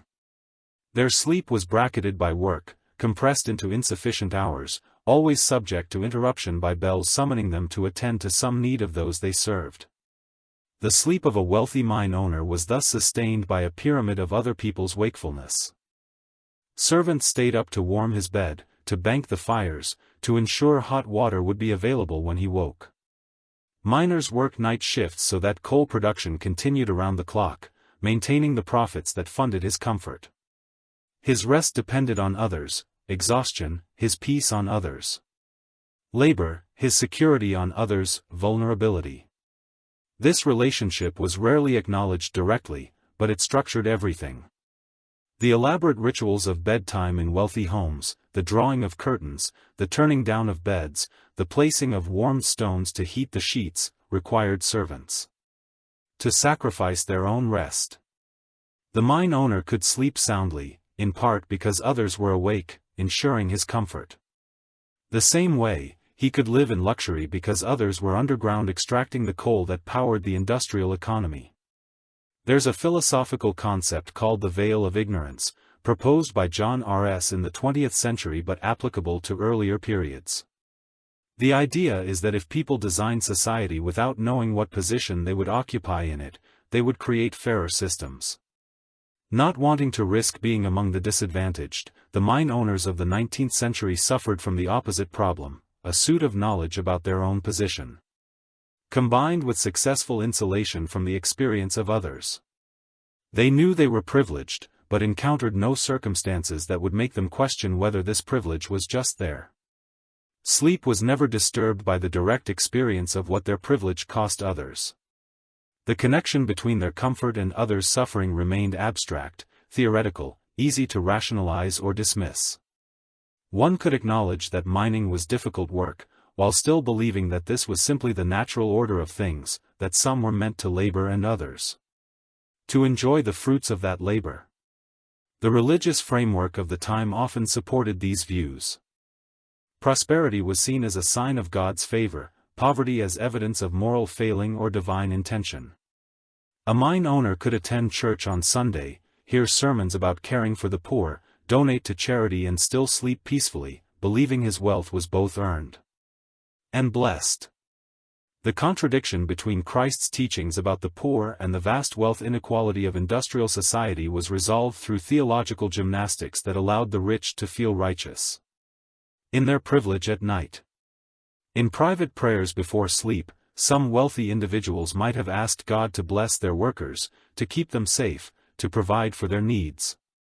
These prayers were sincere in their way, but they didn't include asking God to help them pay better wages or improve working conditions or question the fundamental structure that enriched some while impoverishing others. Prayer became another way to maintain comfort without confronting complicity, to express concern without taking action. The dreams of the wealthy, when they remembered them, were vastly different from the dreams of miners. They dreamed of social success, of business triumphs, of travel to exotic locations, of securing advantageous marriages for their children. Their nightmares, when they occurred, involved social embarrassment, financial setbacks or loss of position, rather than physical danger or death. The content of their dreams reflected lives where the primary concerns were abstract and social rather than concrete and existential. Occasionally, perhaps, a mine owner might dream of the mines themselves, tunnels and darkness and trapped men. These dreams would wake him with momentary discomfort, quickly soothed by the evidence of his comfortable bedroom, his sleeping wife beside him, the security of his position. By morning, the dream would be forgotten or dismissed, not integrated into waking consciousness in any way that might change behavior or perspective. The separation between the sleep of the wealthy and the sleep of workers was maintained through physical distance, but also through psychological and social mechanisms.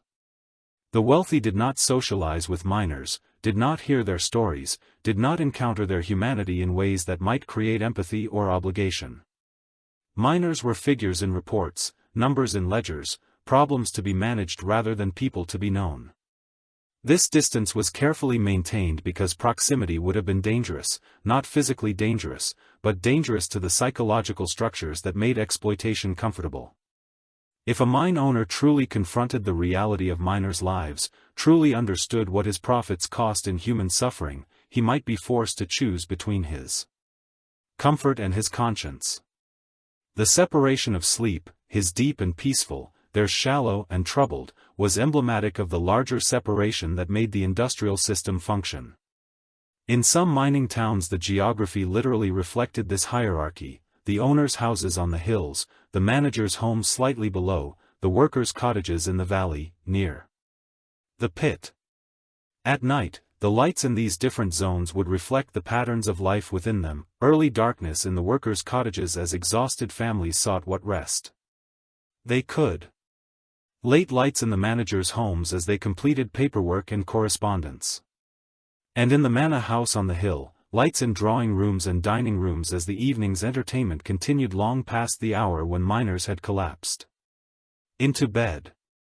From the manor house, looking down at the valley at night, one might see the dim lights of the pit head, where night shifts worked, and beyond them, the darkness of the workers' district where exhausted families slept. This view, the illuminated zones of industry and the dark zones of rest, perfectly captured the relationship. Workers' rest existed in the darkness between shifts, a brief absence of labor, rather than a protected space of restoration.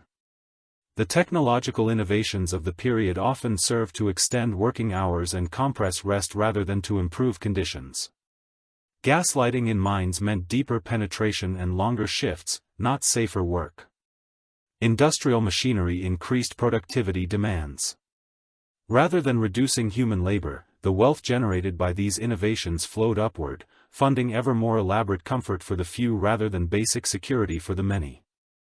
In the bedrooms of the wealthy, meanwhile, technology served genuine comfort: better heating systems, more sophisticated ventilation, innovations in mattress design and bedding materials. The Industrial Revolution that made miners' work more brutal made wealthy people's sleep more luxurious. The same coal that was killing miners slowly through dust inhalation was being burned in perfectly regulated fireplaces to maintain the optimal sleeping temperature for those who profited from its extraction. The morning routines of the wealthy and the workers were as contrasted as their nights. A mine owner might wake naturally to soft morning light filtered through curtains, a servant bringing tea or coffee at the precise time he preferred. He might linger in bed reading the newspaper, planning his day at leisure. A miner woke to darkness and alarm, had minutes to eat and prepare before the long walk to the pit, descended underground before dawn broke above. Yet despite these vast differences, or perhaps because of them, the wealthy and the workers shared one thing: they were trapped in a system neither had entirely chosen. The mine owner was born into privilege and trained from childhood to maintain it, his conscience shaped by education and social reinforcement to accept inequality as natural.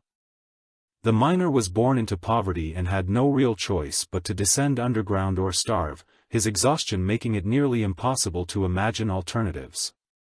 Both forms of sleep, the restful sleep of comfort and the fitful sleep of exhaustion, were symptoms of the same system, different manifestations of an industrial order that concentrated wealth, distributed suffering according to the accident of birth. The mine owner slept well because he didn't question the system. The miner slept poorly because he couldn't escape it.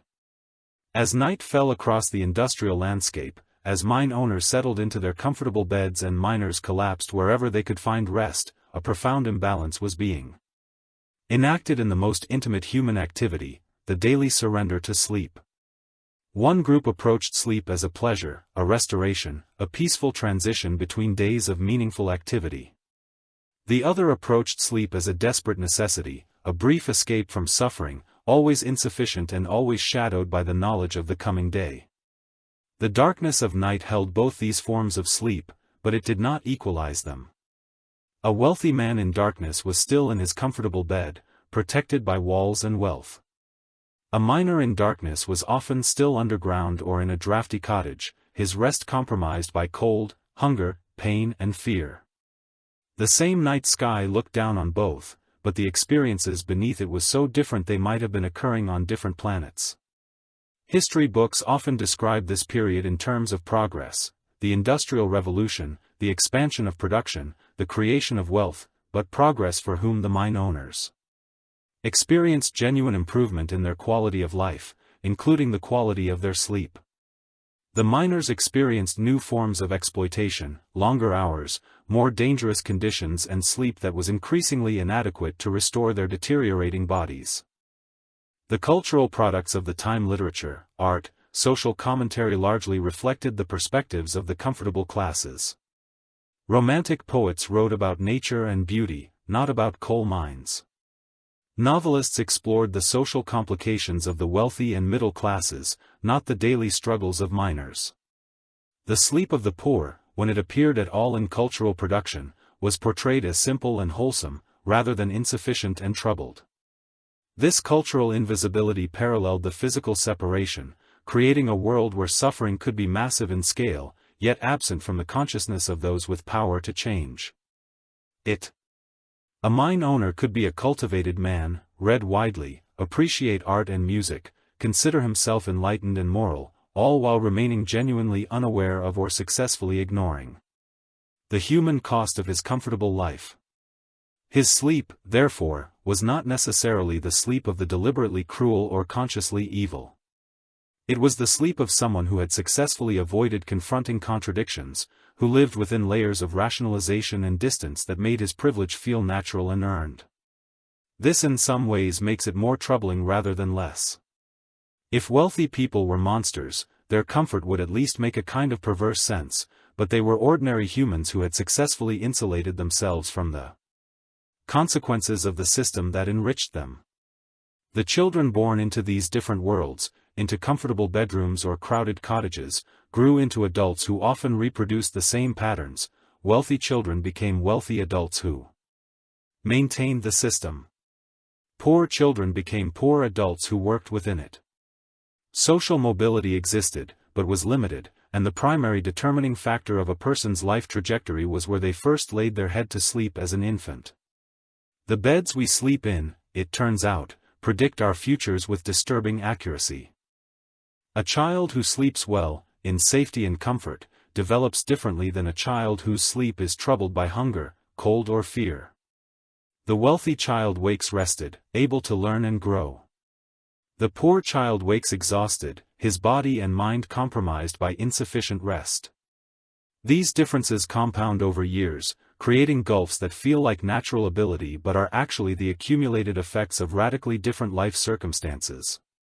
As the 19th century progressed, some reforms were enacted, limitations on child labor, safety requirements in mines, eventual unionization that gave workers some collective power. But these changes came slowly and were fiercely resisted by those who benefited from the existing system.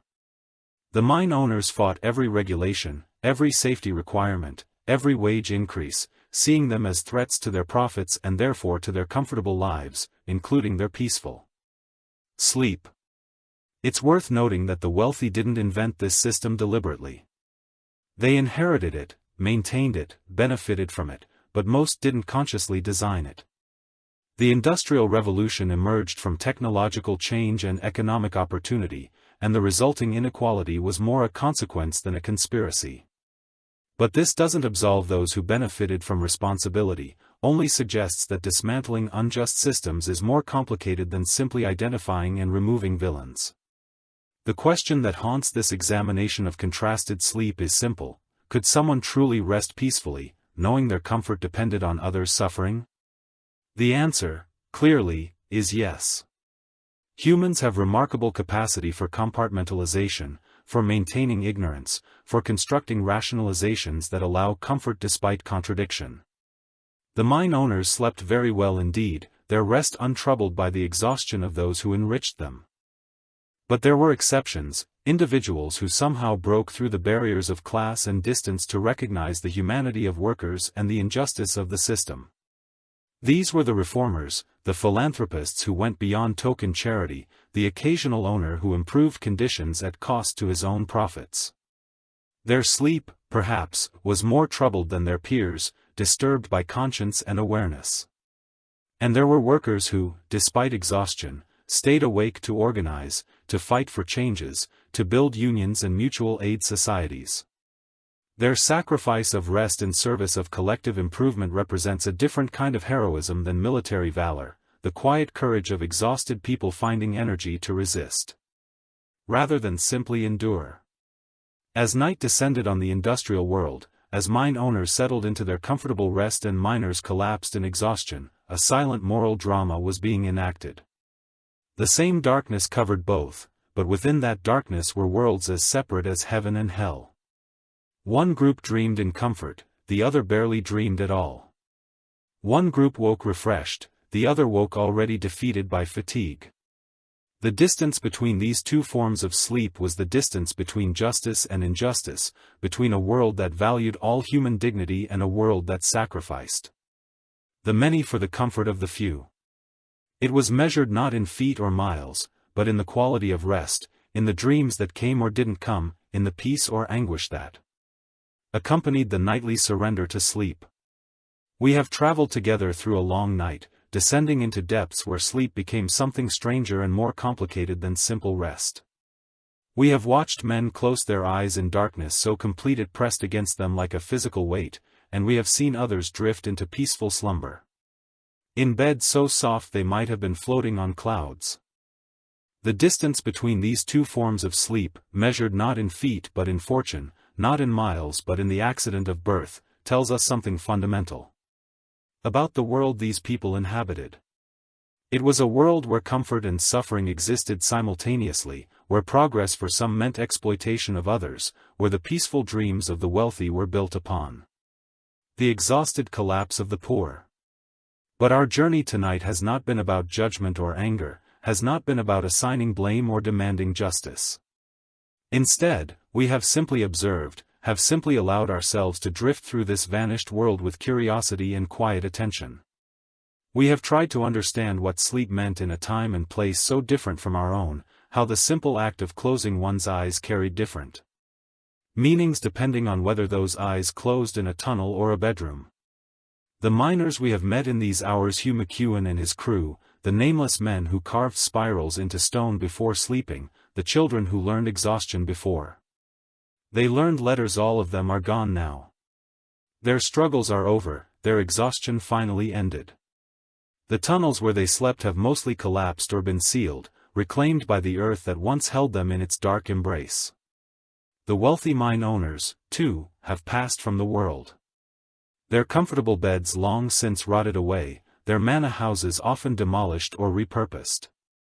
The inequality they embodied and benefited from has evolved into new forms, but their particular manifestation of it belongs now to history.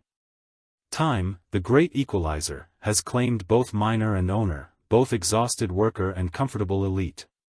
What remains is memory, story, the echo of those lives in the historical record and in places like this, where we gather in the quiet hours to remember what came before.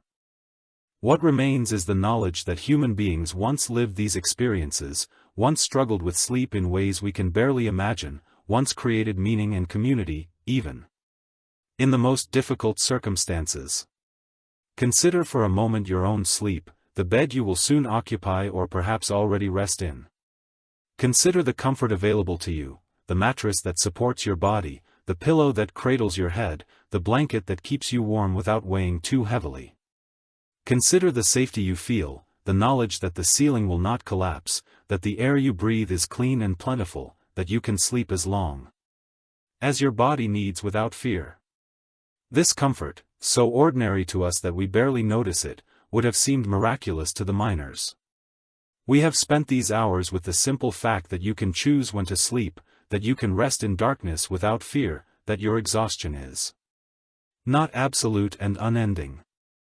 These would have been luxuries almost beyond imagining. Your ordinary night is their impossible dream. But do not let this awareness create guilt or discomfort that disturbs your rest.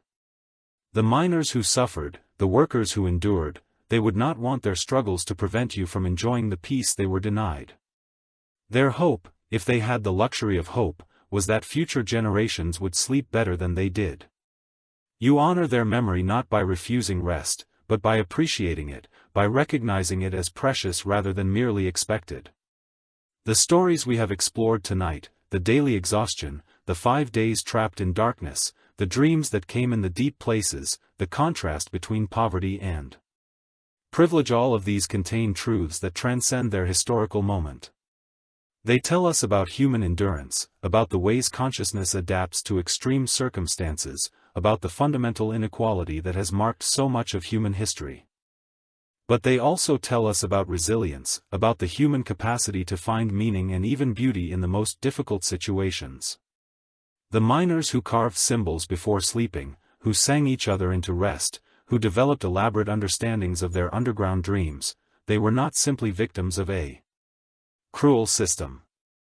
They were people who created culture and community, who found ways to make meaning even in darkness.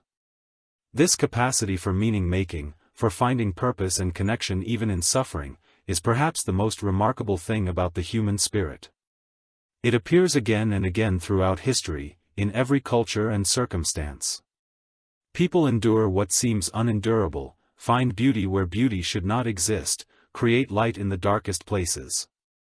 The sleep that came to miners in those deep tunnels was troubled and insufficient, but it was still slept, still that mysterious daily death and resurrection that every human experiences, still that nightly voyage into unconsciousness and dream.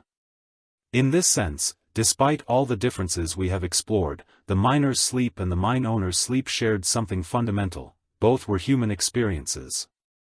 Both involve the same essential vulnerability and trust. When we sleep, regardless of our circumstances, we surrender control. We cannot know for certain that we will wake, cannot remain alert to danger, cannot protect ourselves from threat. Sleep is an act of faith, a trust that the world will allow us to return from the temporary death of unconsciousness. The miners understood this trust more acutely than most, knew its fragility, felt its significance in their bodies and bones. Perhaps this is why the question of how miners slept underground matters beyond mere historical curiosity. Their experience illuminates something universal about sleep, its importance, its vulnerability, its connection to questions of safety and comfort and human dignity. When we ask how they slept, we are really asking how they survived, how they maintained their humanity, how they continued day after day in circumstances that should have broken them. The answer discovered through our long night's journey is complex. They slept poorly in fragments, disturbed by fear and discomfort, and exhaustion so profound it bordered on illness, but they slept nonetheless, found moments of rest even in the most hostile environment, created rituals and meanings that made their underground sleep something more than simple collapse. They dreamed strange dreams in the darkness, communed with forces they called knockers or spirits, or the voice of the rock itself. Whether these experiences were hallucinations caused by bad air and exhaustion, or genuine contact with something ineffable, or simply the mind's way of processing extreme experience, it hardly matters. The experiences were real to those who had them shaped. Behavior and belief provided structure and meaning in a world that offered little of either. And above them, the wealthy slept in ignorance or willful blindness, their comfort purchased by the exhaustion we have explored. This inequality troubles us, should trouble us, yet we must recognize that similar inequalities persist in our own time. The specific form has changed. We no longer have min owners and miners in quite the same configuration, but the fundamental dynamic remains. Even now, as you listen to these words, preparing for your own rest, there are people working night shifts, struggling with exhaustion, sleeping in circumstances far from comfortable. The world still runs on unequal distributions of rest and wakefulness, comfort and hardship. History has not ended. It has only evolved into new forms. But do not let this awareness burden you as you drift towards sleep. The point of remembering these stories is not to make ourselves miserable with guilt, but to develop appreciation and, perhaps in small ways available to us, to work toward a world where all people can rest with dignity and safety. Change comes slowly, but it comes through the accumulated efforts of ordinary people making small choices. For now, though, simply rest. Let the images from tonight's journey begin to fade, let the details blur into general impressions. Let the stories we have shared become part of the background texture of your consciousness, rather than active thoughts demanding attention. The miners would not want their struggles to keep you wakeful. Imagine yourself slowly ascending from those deep tunnels, leaving behind the darkness and the dust, rising toward the surface through passages that grow gradually lighter. With each breath, you move a little farther from the depths, a little closer to the world of air and light. The weight of stone above you lessens with each moment. Now you are emerging into twilight, that gentle time between day and night when the world softens and quiets, the air is fresh and cool, carrying the scent Of grass and earth rather than coal and stone. You can see the horizon, vast and open, promising space and freedom. The sky above holds the first stars, distant lights, in a darkness that is peaceful rather than oppressive. You walk away from the pit head, leaving behind the machinery and the noise, moving toward rest that is genuine and restorative. With each step, the concerns and troubles of the day fall away, like dust being brushed from your shoulders. You are tired, pleasantly tired, the kind of fatigue that knows rest is near and welcome. Ahead of you is your bed, your own place of rest, waiting with patience and promise. It does not matter whether it is simple or elaborate, large or small. It is yours, it is safe, it is sufficient the sheets are clean, the pillow soft enough, the blanket warm enough. Everything you need for rest is present. As you lie down, feel the support beneath you, the way the mattress accepts your weight, the way your body begins to release the tension it has been. Holding your shoulders, drop your jaw, unclenches your breathing, slows and deepens the muscles that have been working through the day. Begin to let go, to trust that they can stop now that rest has truly come. The darkness behind your closed eyelids is not the darkness of the mind. It is simply the absence of light, the gentle dark that invites sleep rather than threatening it. In this darkness, you are safe. The air you breathe is clean and plentiful, the surrounding space is secure. The night will pass without danger or disturbance. Let your thoughts begin to drift now, to lose their sharp edges and clear boundaries. The stories we have shared tonight can fade into the background, becoming part of the general landscape of your mind, rather than specific narratives requiring attention. They will remain with you in some form, enriching your understanding, but they do not need your active engagement now. Your breathing has found its own rhythm, slow and steady, like waves on a distant shore. Each exhale releases a little more tension. Each inhale brings a little more peace. You do not need to control this breathing, do not need to think about it. Your body knows what to do, has been doing this since the moment of your birth. The miners we have met tonight are at rest now, finally and fully, their long struggles ended. The mine owners, too, have passed beyond the concerns that once troubled or satisfied them. All of them have found the permanent sleep that waits at the end of every life. But you are still here, still breathing, still moving through your days and nights, and your rest tonight is part of that ongoing journey. Sleep well, knowing that you are part of a long human story of rest and waking, of struggle and survival, of darkness and return to light. Sleep well, letting the comfort available to you be fully received and appreciated. Sleep well, trusting that morning will come, that you will wake renewed, that the night will hold you safely until dawn. The tunnels are empty now, the lamps extinguished, the pickaxes silent.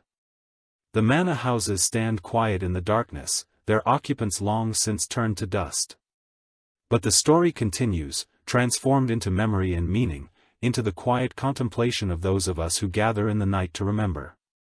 And now, as this long night's journey comes to its close, as the last words fade into silence and stillness, may you find the rest that eluded so many before you. May your sleep be deep and restorative, your dreams peaceful or absent, as your mind prefers.